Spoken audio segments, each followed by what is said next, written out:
जय हिंद। आप सभी ने क्वेश्चन देखे होंगे। ये क्वेश्चन आर्ट एंड कल्चर का है या स्टैटिक जीके का है। जो सबसे पहले हमारा जो नेशनल फ्लैग है या जिसको हम ट्राई कलर कहते हैं, वो कब जो है किसने जो है उसका डिज़ाइन किया था, उसको जो है कब एज ए नेशनल फ्लैग के तौर पे अडॉप्ट किया गया। या आपने सुना होगा जो नेशनल एंथम की बात करते हैं उसको एज ए नेशनल एंथम के तौर पे अडॉप्ट कब किया गया। या आपने ज़रूर सुना होगा नेशनल सॉन्ग के बारे में, जो उसको उनके राइटर कौन थे, लिखा किसने था।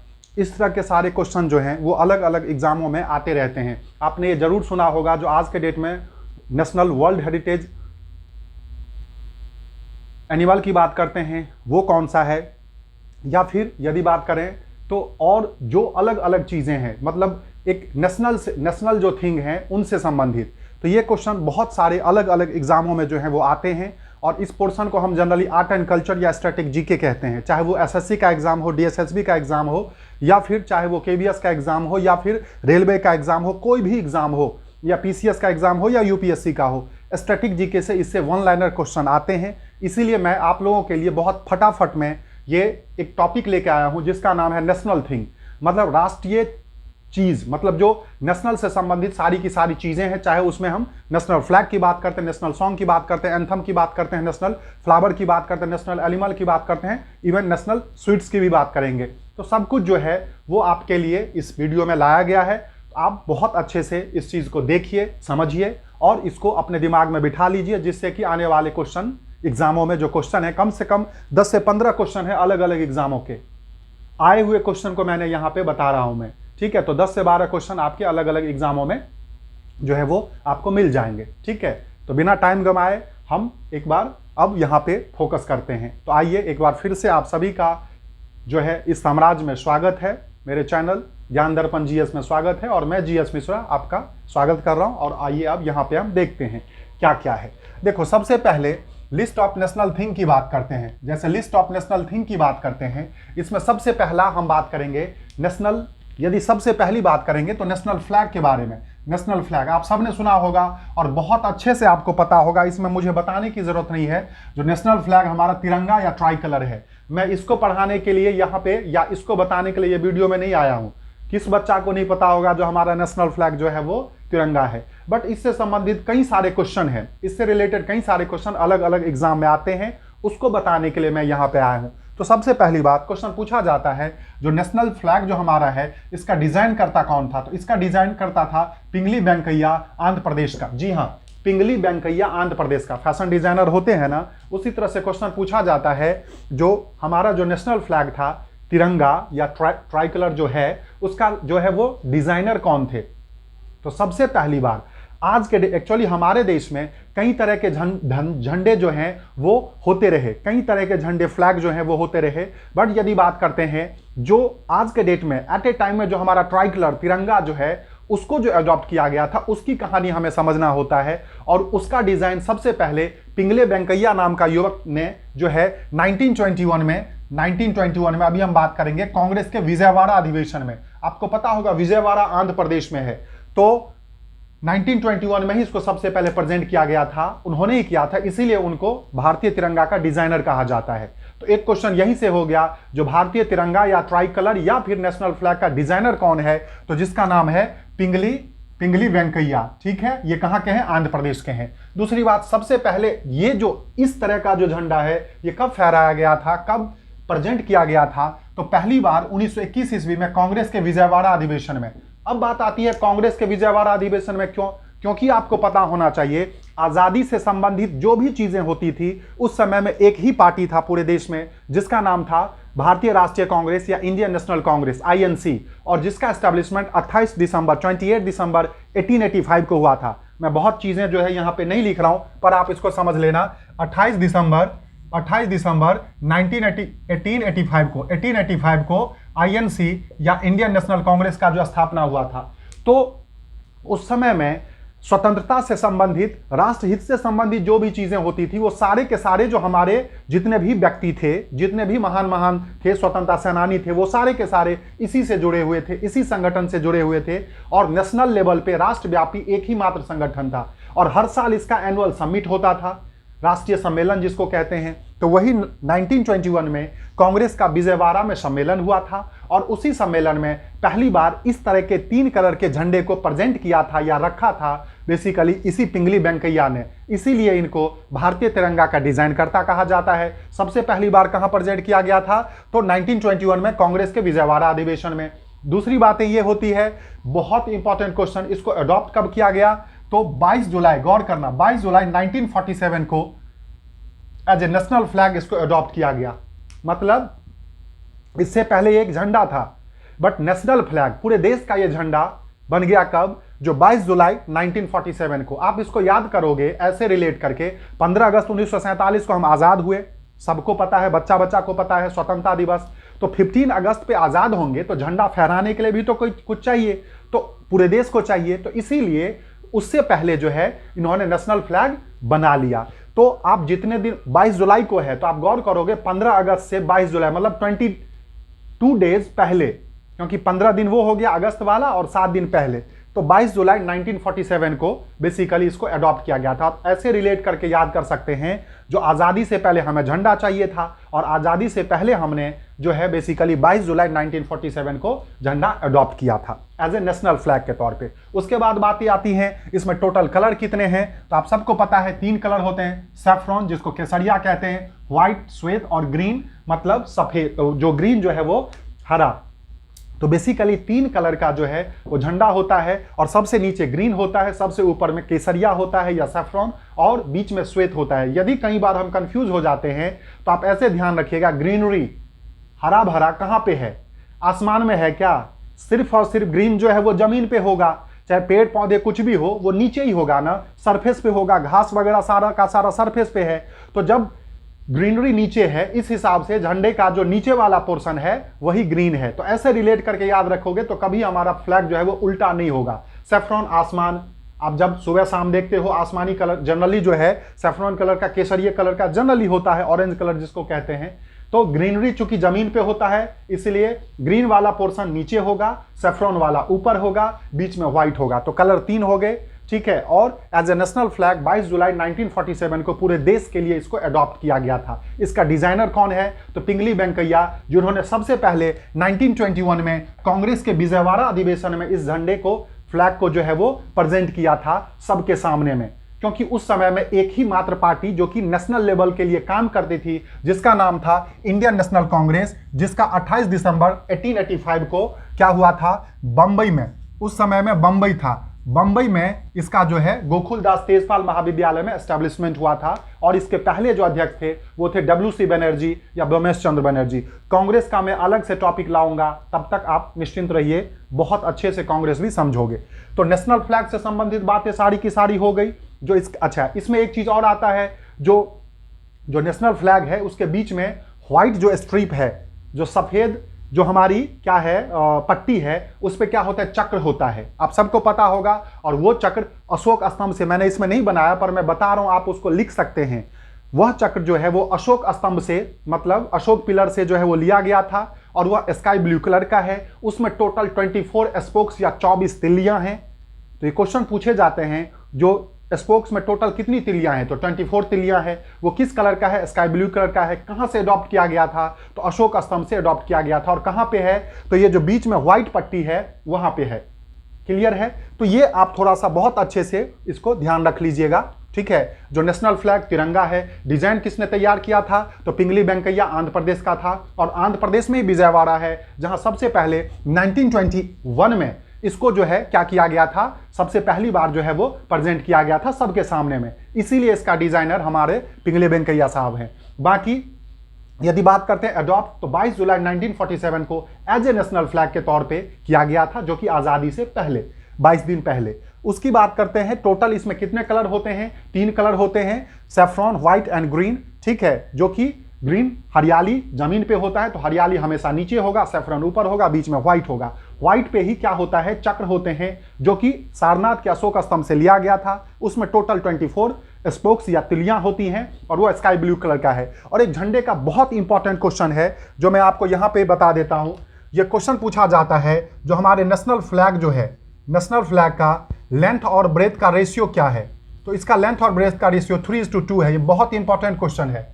लेंथ और ब्रेथ का रेशियो कितना है, मतलब लंबाई और चौड़ाई का अनुपात कितना है, तो 3:2 है। हमारा नेशनल फ्लैग चाहे कितना भी बड़ा होगा बट उसका जो रेशियो होगा वो हमेशा लेंथ और ब्रेथ का रेशियो जो है, लेंथ और ब्रेथ का जो रेशियो है मतलब लंबाई और चौड़ाई का, वो 3:2 होगा। इसको ध्यान रखिएगा। तो नेशनल फ्लैग से संबंधित जितने भी क्वेश्चन एग्जामों में आते हैं, आप सभी ने यदि कोई न किसी ने एग्जाम दिया होगा या दे रहे होंगे, प्रीवियस ईयर पढ़ोगे, तो आपको जरूर ये सारी चीजें मिलेंगी। और मिले तो जरूर कमेंट करना जो ये ऐसे ऐसे क्वेश्चन आते हैं। अब बात करते हैं, उसके बाद नेक्स्ट बात करें तो नेशनल सॉन्ग की, पहले हम नेशनल एंथम की बात कर लेते हैं। नेशनल एंथम या जिसको हम नेशनल राष्ट्रीय गान कहते हैं, नेशनल एंथम या राष्ट्रीय गान की बातें होती हैं, ठीक है। तो राष्ट्रीय गान की यदि बात करते हैं तो इसमें बेसिकली हमारा राष्ट्रीय गान क्या है वो आपको पता होगा, जनगण मन है। सबको पता है जो हमारा नेशनल एंथम क्या है, जनगण मन है, कोई कंफ्यूजन नहीं। जनगण मन अधिनायक जय हो भारत भाग्य विधाता, आप सबको पता होगा। इसमें इसकी जो लेखक कौन है, तो इसके जो लेखक हैं, इसके जो राइटर हैं वो रविंद्रनाथ टैगोर या ठाकुर, जो आप कहिए, इसलिए मैंने दोनों टाइटल लिख दिया है। कई बच्चे इसमें कंफ्यूज हो जाते हैं, तो कंफ्यूज होने की जरूरत नहीं है। इनके लेखक कौन है, रविंद्रनाथ टैगोर या रविंद्रनाथ ठाकुर। साथ साथ आपको बता दूं, ये एक्चुअली मूलतः बांग्ला में लिखा गया था। ये जो कविता जो स्पेशली पहले जो लिखी गई थी वो बेसिकली बांग्ला में लिखी गई थी और इसमें टोटल 13 पंक्तियां थी। ये बहुत बार क्वेश्चन पूछा जा चुका है। जो हमारा जो नेशनल एंथम है, राष्ट्रीय गान है, वो क्या है, जनगण मन है। उसके राइटर कौन है, रविंद्रनाथ ठाकुर या टैगोर, जो आप कह लीजिए। ये एक्चुअली जो लिखी गई थी, ये ओरिजिन जो थी वो बांग्ला में थी, ठीक है। और इसमें टोटल 13 पंक्तियां थी। उसके बाद बात करते हैं तो इसको गाने का जो टाइम है वो 52 सेकंड है।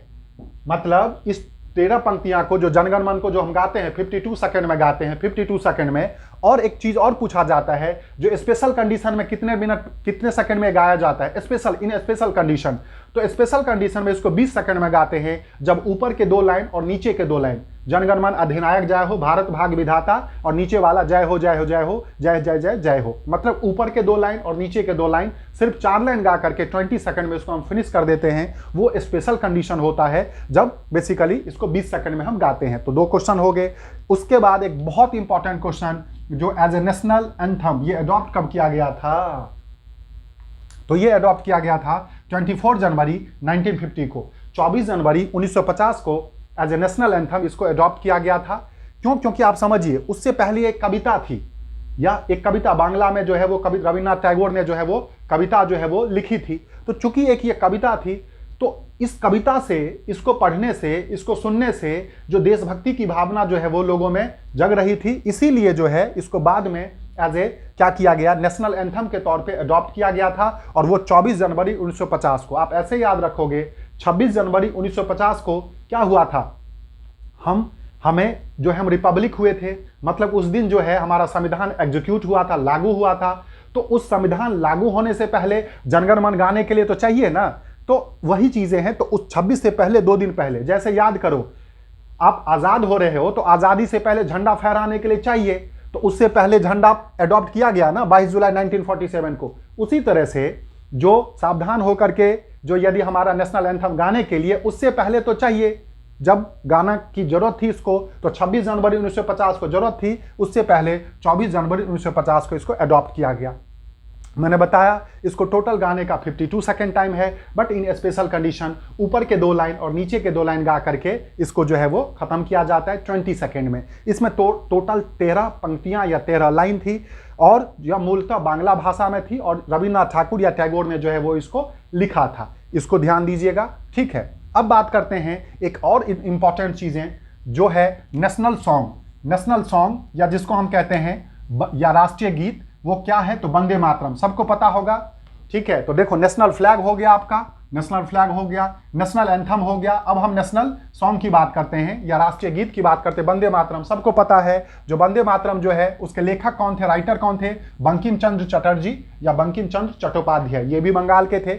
यह संस्कृत में लिखी गई थी, यह कंप्लीट तौर पे संस्कृत में लिखी गई थी, और इसको एज ए नेशनल सॉन्ग के तौर पे अडॉप्ट किया गया था 24 जनवरी 1950 को।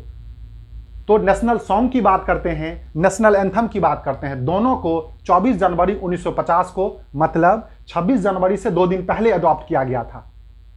तो आप ऐसे याद करेंगे, चूंकि संविधान उस दिन लागू हुआ था, तो संविधान लागू होने वाले डे से 2 दिन पहले तो नेशनल एंथम और नेशनल सॉन्ग की बात करते हैं, वो दोनों 24 जनवरी 1950 को जो है वो as a national anthem, as a national song adopt किया गया था। राइटर कौन थे नेशनल सॉन्ग के? बंकिम चंद्र चटर्जी, या संस्कृत में थी। इसको गाने की यदि बात करते हैं तो इसको गाने का जो टोटल टाइम है वो 65 सेकेंड है, 65 सेकेंड में जो इसको गाया जाता है। ये संस्कृत में ओरिजिनल में थी। और एक चीज और आप इसको ध्यान दीजिएगा, इसको जो सबसे पहली बार प्रकाशित किया गया था वो आनंद मठ नाम की नॉवेल में, आनंद मठ नॉवेल जो है वो भी बंकिम चंद्र चटर्जी का ही नॉवेल था। उसमें सबसे पहली बार इसको जो है वो प्रकाशित किया गया था, पब्लिश किया गया था 1882 में। और वह जो है सन्यासी विद्रोह या मॉन्क विद्रोह पे आधारित थी। ये चीजें मैंने नहीं लिखी, आप लिख लेना। सबसे पहली बार इसको जो एक तरह से पब्लिश किया गया था वो आनंद मठ नाम की नॉवेल में, जो इन्होंने ही लिखा था। और वह बेस्ड किस पे थी? तो सन्यासी विद्रोह या मॉन्क विद्रोह पे 1882 में। तो ये चीज भी ध्यान दीजिएगा। तो नेशनल सॉन्ग क्लियर हो गया, नेशनल एंथम क्लियर हो गया। अब बात करते हैं नेशनल एम्बलम। ठीक है, नेशनल एम्बलम की बात करते हैं तो आपको पता होगा जो हमारा राष्ट्रीय चिन्ह क्या है? अशोक स्तंभ या अशोक पिलर जिसको कहते हैं। ये कहाँ पे है? यूपी के सारनाथ में है। वही लिखा है मैंने, सारनाथ में है। तो अशोक स्तंभ, नेशनल एम्बलम जो है अशोक स्तंभ या पिलर है, जो यूपी के सारनाथ में है। इसको एज ए नेशनल कब एडॉप्ट किया गया था? 26 जनवरी 1950 को। ध्यान देना है, 26 जनवरी 1950 को। एक्चुअली आपको पता होगा द ग्रेट अशोक के बारे में। मौर्य वंश का सबसे फेमस जो राजा थे अशोक, मगध साम्राज्य के, उन्होंने ही अपनी एक जबरदस्त कलाकारी से जो है वो बनवाया था सारनाथ में अशोक पिलर। उसी का जो ऊपरी वाला भाग है वो हमारा नेशनल एम्बलम है। दूसरी बातें, इसमें टोटल 8 जानवर होते हैं। 4 सिंह जो है वो ऊपर में पीट करके, जैसे ऐसे ऐसे ऐसे और ऐसे 4 पीट करके जो है चारों तरफ 3D फिगर में खड़े हुए हैं। और नीचे 4 जानवर, एक दौड़ता हुआ घोड़ा, हाथी, एक जो है वो सांड या बुल कहते हैं, और एक लायन। टोटल 8 जानवर हैं। और इसके नीचे, इस चिन्ह के नीचे सत्यमेव जयते लिखा गया है, जो कि देवनागरी लिपि या स्क्रिप्ट में लिखी गई है। और वह मुंडको उपनिषद से लिया गया था। यह क्वेश्चन बहुत बार पूछा जाता है, मैंने यहां बनाया नहीं है पर आपको बता रहा हूं। जो अशोक स्तंभ के नीचे जो सत्यमेव जयते लिखा गया है, सत्यमेव जयते, वो कहां से लिया गया है, कहां से अडॉप्ट किया गया है? तो उसको मुंडको उपनिषद से अडॉप्ट किया गया। किस स्क्रिप्ट या लिपि में लिखी गई है? देवनागरी लिपि में लिखी गई है। और साथ साथ अशोक स्तंभ को जो है वो कब एज ए नेशनल एम्बलम के तौर पे अडॉप्ट किया गया? तो 26 जनवरी 1950 को। ये कहां पे है? तो यूपी के सारनाथ में, जहां पे अशोक, मौर्य वंश का जो शासक था अशोक, उन्होंने जो है इसको बनवाया था। इसमें टोटल 8 जानवर हैं। ऊपर में 8 सिंह हैं, और मतलब 4 सिंह जो है वो एक दूसरे से पीट करके खड़े हैं। और नीचे भी 4 जानवर हैं, एक दौड़ता हुआ घोड़ा, एक हाथी, एक सांड या बुल और एक लायन। ठीक है, तो ये बहुत इंपॉर्टेंट है, इसको ध्यान देना। सत्यमेव जयते जो कि एम्बलम के जस्ट नीचे लिखा होता है, और वह हमारी देवनागरी लिपि या स्क्रिप्ट में लिखी होती है, जो कि हिंदी स्क्रिप्ट है। और साथ साथ कहां से अडॉप्ट किया गया था? तो मुंडको उपनिषद से।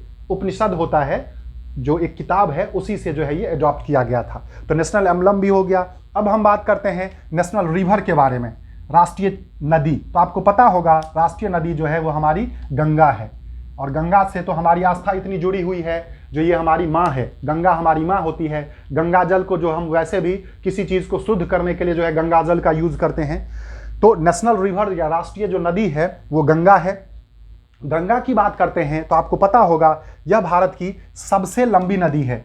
भारत की सबसे लंबी नदी, मतलब लॉन्गेस्ट रिवर ऑफ इंडिया जो है वो भारत की जो है कौन सी? गंगा है। और इनकी टोटल लेंथ जो है वो 2525 मीटर है। ठीक है, टोटल लेंथ जो है वो 2525 मीटर है। 2525 मीटर, कहीं कहीं आपको 2510 मीटर भी होगा, कहीं कहीं आपको 2500 ही दिया जाएगा। तो आप उससे कंफ्यूज मत होइए। एक अनुमानित, एक एवरेज की यदि बात करते हैं, एस्टिमेटेड है वो 2525 मीटर है। ठीक है, जो कि भारत की सबसे लंबी नदी है। आपको पता होगा गंगा ओरिजिन जो होती है, दो क्वेश्चन और हम समझ लेते हैं। गंगा ओरिजिन कहाँ से होती है? तो गंगोत्री से। और गंगा जा करके ड्रेन कहाँ पे, गिरती कहाँ पे है? तो बंगाल की खाड़ी में।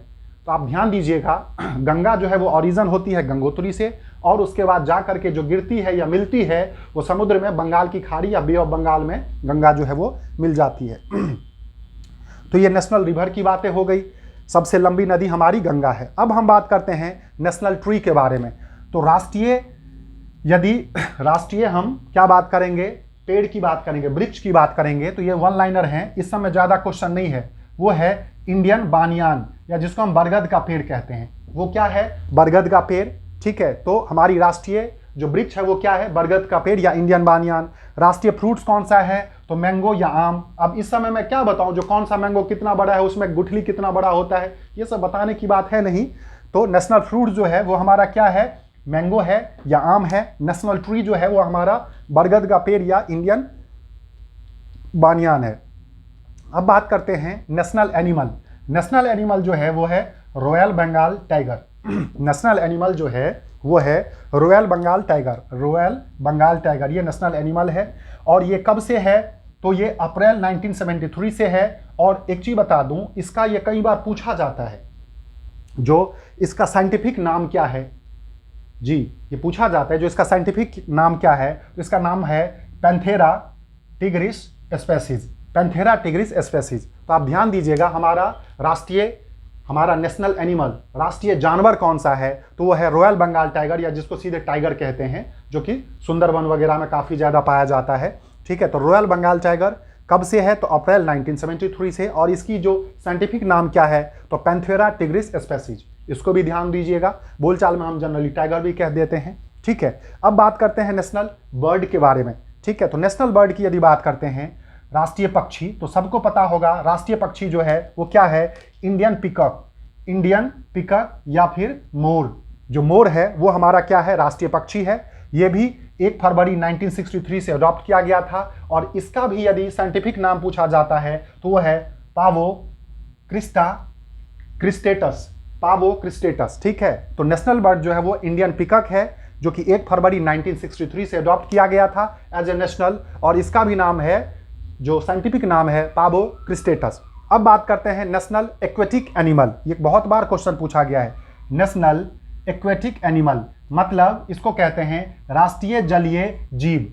राष्ट्रीय जलीय जीव मतलब पानी में रहने वाला जीव कौन सा है? तो पानी में रहने वाला जो जीव है वो है गंगा डॉल्फिन। क्या कहते हैं? गंगा डॉल्फिन।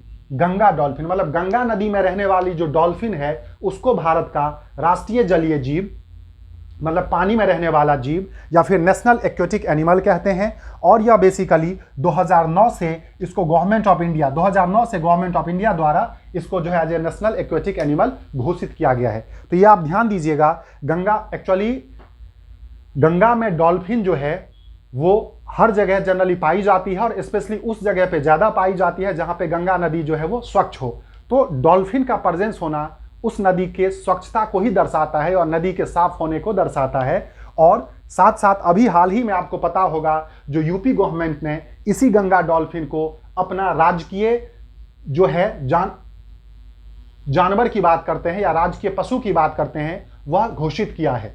नेशनल अपना जो स्टेट एनिमल जो है वो घोषित किया है इसी गंगा डॉल्फिन को। क्यों? क्योंकि गंगा जो है वो यूपी से भी होकर के बहती है। तो आप ध्यान दीजिएगा, नेशनल एक्वेटिक एनिमल या राष्ट्रीय जलीय जीव जो है वो बेसिकली गंगा डॉल्फिन है, जो 2009 से कहाँ पे? भारत सरकार के द्वारा इसको घोषित किया गया था। तो आपने एक बहुत अच्छे से इसको समझ लिया, जो नेशनल रिवर क्या है? गंगा है। ठीक है, जो कि भारत की सबसे लंबी नदी है। भारत की सबसे लंबी नदी है और इसकी लेंथ कितनी है? 2525 मीटर। ठीक है, साथ साथ गंगा निकलती कहाँ से है? गंगोत्री से ओरिजिन होती है और जाके ड्रेन या मिलती कहाँ पे है? तो बे ऑफ बंगाल या बंगाल की खाड़ी में मिलती है। दूसरी बात है, यदि बात करते हैं तो नेशनल ट्री क्या है? हमारा बरगद का पेड़ या इंडियन बानियान। नेशनल फ्रूट्स क्या है? मैंगो है। नेशनल एनिमल क्या है? तो रॉयल बंगाल टाइगर या जिसको टाइगर या बाघ कहते हैं, जो कि विद इफेक्ट अप्रैल 1973 से है। इसको पैंथेरा टिग्रिस या स्पेसीज कहा जाता है। नेशनल बर्ड हो गया इंडियन पिकॉक, जो कि 1 फरवरी 1963 से हुआ था। और नेशनल एक्वेटिक एनिमल मतलब राष्ट्रीय जलीय जीव जो है वो गंगा डॉल्फिन है, जो कि 2009 से गवर्नमेंट ऑफ इंडिया के द्वारा घोषित किया गया था। इस सब को आपको एक बार बहुत अच्छे से बता दिया, आप लोग प्लीज़ इसको थोड़ा सा देख लें, समझ लें। अब हम इधर बात करते हैं फटाफट। जैसे नेशनल स्वीट्स क्या है? तो जलेबी।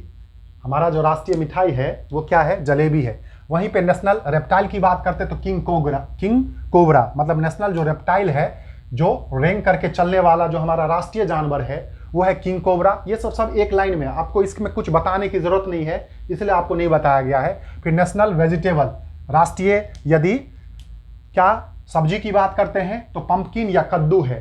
जी हाँ, हमारा जो नेशनल वेजिटेबल है वो पंपकिन कद्दू है, हमारा नेशनल रेप्टाइल जो है वो किंग कोबरा है, और नेशनल स्वीट जो है वो जलेबी है। वहीं पे नेशनल फ्लावर की बात करते हैं, मतलब राष्ट्रीय फूल की बात करते हैं, तो लोटस या कमल है, लोटस या कमल है, और जिसको हम क्या कहते हैं, नेलुम्बो न्यूकीफेरा, इसका भी साइंटिफिक नाम है नेलुम्बो न्यूकीफेरा। एक्चुअली मैंने 3 का साइंटिफिक नाम लिखा है, एक नेशनल एनिमल का लिखा है, एक आपके नेशनल बर्ड का लिखा है, और ये नेशनल फ्लावर का लिखा है। एक्चुअली ये तीनों के क्वेश्चन पूछे गए हैं, इसीलिए मैंने इनका जो है वो नाम लिखा है जो साइंटिफिक नाम। तो नेशनल फ्लावर जो है लोटस कमल है, जिसको हम नेलुम्बो न्यूकीफेरा कहते हैं। उसके बाद बात करते हैं नेशनल कैलेंडर क्या है, तो बेसिकली शक संवत कहते हैं इसको, शक संवत या शक कैलेंडर कहते हैं। नेशनल कैलेंडर की बात करते हैं, देखो आप बहुत अच्छे से समझना, इसे 78 AD या ईस्वी में कनिष्क ने शुरू किया था। ठीक है, मतलब क्या है आपको बताता हूं। भारत पर अंतिम जो अटैक करके शासन करने वाला था प्राचीन भारत में, ठीक है, वो था अंतिम विदेशी शासक जो था वो था आपका कौन थे, कुषाण थे, जो कि चीन के पास से यूची जाति के थे और वो आए थे। तो उसी कुषाण वंश का सबसे प्रसिद्ध शासक जो था जिसका नाम था कनिष्क। और आपको याद होगा इसी कनिष्क के टाइम में बौद्ध धर्म की चौथी संगीतियां या चौथा सम्मेलन जो है वो 100 ईस्वी में कुंडलवन कश्मीर में हुआ था। तो ये जो कनिष्क हैं इन्होंने ही क्या किया था, 78 AD में एक शक संवत नाम का कैलेंडर चलाया था। यही शक संवत नाम का कैलेंडर इन्होंने चलाया था।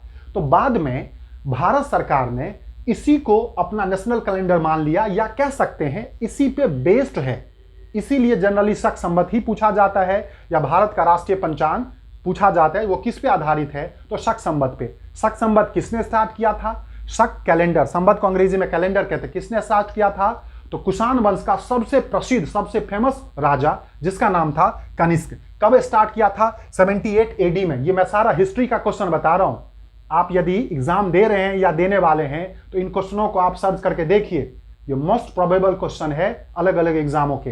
तो ये स्टार्ट किया था। और कनिष्क की बात करते हैं तो कनिष्क जो है चीन के पास के था, यूची जाति का था, और भारत पे, प्राचीन भारत पे जो अंतिम विदेशी आक्रमणकारी था जो उस वंश के थे। हालांकि कनिष्क जो है वो बहुत अच्छा जो है उसको माना जाता है, और भारत का द्वितीय अशोक कहा जाता है उसको।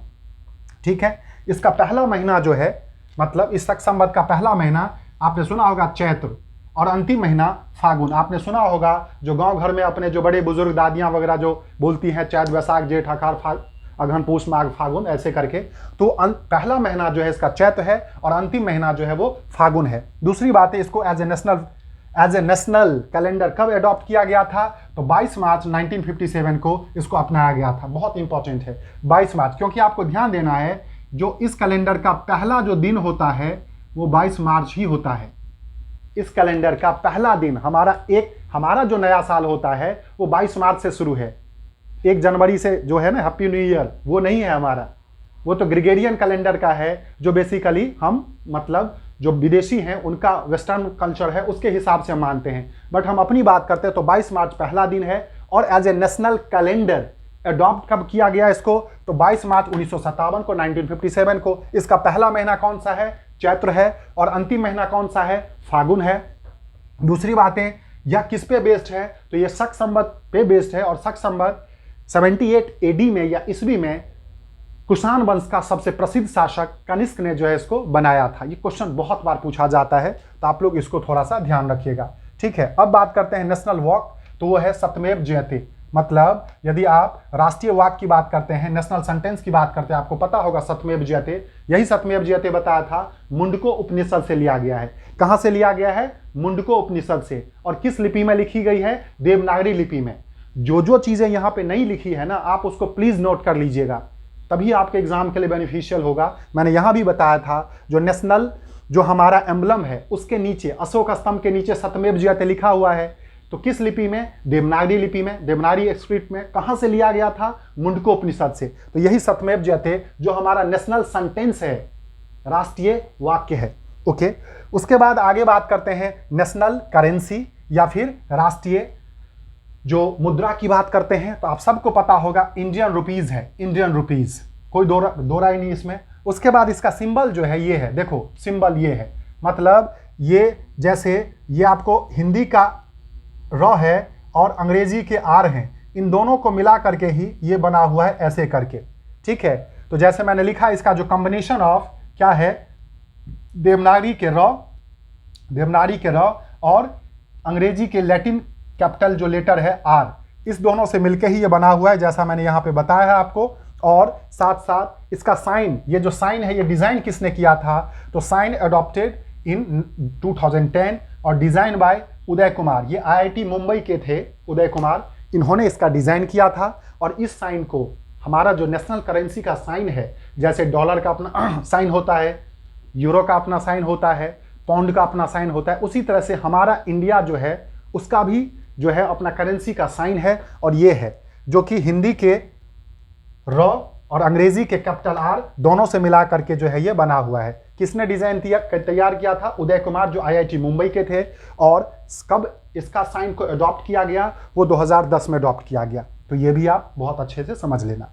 अब बात करते हैं, एक बड़ी इंपॉर्टेंट है, नेशनल हेरिटेज एनिमल। हेरिटेज मतलब होता है विरासत, तो राष्ट्रीय विरासत पशु एनिमल, देखो वहां पे था नेशनल एनिमल बता दिया था रॉयल बंगाल टाइगर मतलब बाघ, उसके बाद नेशनल एक्विट एनिमल बताया था मतलब जलीय जीव, तो डॉल्फिन बता दिया जल में रहने वाला। अब यहाँ पे है नेशनल हेरिटेज एनिमल, मतलब वह जानवर जो विरासत में था हमें, बट कहीं ना कहीं अब वो खत्म होता जा रहा है, तो वही है राष्ट्रीय विरासत पशु, वो है आपका इंडियन एलिफेंट। जी हाँ, राष्ट्रीय विरासत पशु जो है वो अक्टूबर 2010 से भारत सरकार ने अडॉप्ट किया हुआ है इसको, और वो है इंडियन एलिफेंट, जो कि एज ए नेशनल क्या है, हेरिटेज एनिमल है। अब बात करते हैं नेशनल डे, किसको नहीं पता है, ये 3 होता है, आपको पता होगा, इंडिपेंडेंस डे या 15 अगस्त जिसको स्वतंत्रता दिवस कहते हैं, रिपब्लिक डे या 26 जनवरी की बात करते हैं, और गांधी जयंती या 2 अक्टूबर की बात करते हैं। तो ये तीनों के तीनों जो है वो नेशनल डे होते हैं एग्जाम के लिए। और यदि आप वैसे अपने आप को मानने के लिए करेंगे तो हर व्यक्ति का अपना जन्म दिवस, अपना जो उसका बर्थडे होता है वो भी उसका एक नेशनल डे है, बट वो एग्जाम के लिए नहीं, वो सिर्फ उसके अपने लिए होता है, क्योंकि उस दिन वो मतलब सबसे ऊपर होता है। क्यों? क्योंकि उसका वो जन्म दिवस है, उसी दिन जो है वो इस धरती पे आया हुआ होता है। पर एग्जाम में थोड़ी ना वो पूछा जाएगा, एग्जाम में तो ये पूछे जाते हैं जो भारत के नेशनल डे कौन कौन से हैं, राष्ट्रीय दिवस कितने होते हैं, तो 3 हैं, स्वतंत्रता दिवस 15 अगस्त, 26 जनवरी गणतंत्र दिवस, और 2 अक्टूबर गांधी जयंती, इंडिपेंडेंस डे, रिपब्लिक डे और गांधी जयंती, ये तीनों नेशनल डे है, इसको ध्यान दीजिएगा, ये क्वेश्चन कई बार पूछे जा चुके हैं। उसके बाद नेशनल फूड, जी हाँ नेशनल फूड जो है खिचड़ी, हम सभी का जो फेवरेट है, या आप में से कईयों का मुंह बन गया होगा, फेवरेट नहीं होगा, बट जनरली बड़ा सात्विक और बड़ा अच्छा माना जाता है। खिचड़ी जो है वो भारत का राष्ट्रीय जो है वो फूड बताया गया था, ठीक है बेसिकली। तो एक तरह से ये आप मेन चीजें जो नेशनल से संबंधित कंप्लीट तौर पे ये सारा का सारा बता दिया। इसके बियॉन्ड और नेशनल में कुछ नहीं है, जिसमें जो लाइनें क्वेश्चन आते हैं उनको भी मैंने डिस्क्राइब किया है। जो 1 लाइनर है, जैसे नेशनल फ्रूट्स है मैंगो, तो 1 लाइनर है, उसमें मैं क्या बताऊं, जो जहां पे डिस्क्राइब करना था वो बताया गया है। बस आप एक बार जो है प्रॉपर तरीके से वीडियो को आप देख लीजिए, ठीक है। स्पीड ज्यादा है तो स्लो करके देख लीजिए, स्लो है तो स्पीड करके देख लीजिए, और इसका मेरे कहने पे आप नोट्स जरूर इसका बनाएं, और नोट्स बना करके साथ साथ आप इसको लर्न कर लें। मैं विश्वास दिला रहा हूं, इससे संबंधित जो आर्ट एंड कल्चर या स्टैटिक जीके में जो क्वेश्चन आते हैं वो किसी एग्जाम में आपका क्वेश्चन नहीं रहेगा, इतना आप भरोसा कर सकते हैं, ठीक है। एक बार आप इसका स्क्रीनशॉट ले लें, इसका स्क्रीनशॉट ले लीजिए, और साथ साथ अब आपका एक काम है, मैंने तो अपना काम कर दिया, अब आप अपना काम करोगे, जो इसको पढ़ोगे उसके बाद इसका नोट्स बनाओगे। साथ साथ एक काम और करना है, जो और जरूरतमंद को, जिसको ये कंटेंट जानना है, जिसको समझना है, उनको प्लीज उनके लिए आप इसको शेयर करें। जितना ज्यादा से ज्यादा शेयर करोगे उतने लोगों तक यह पहुंच पाएगा। शेयर करें, और यदि लाइक कमेंट कर सकते हैं तो बहुत अच्छी बातें हैं, आप लोग आजकल उसमें कंजूसी कर रहे हैं, तो प्लीज लाइक और कमेंट भी करें, और साथ साथ ज्यादा से ज्यादा तक शेयर करें, ठीक है। तब तक बहुत अच्छे से तैयारी करते रहें, अपना ध्यान रखें, आसपास का ध्यान रखें, साफ सफाई रखें। जय हिंद।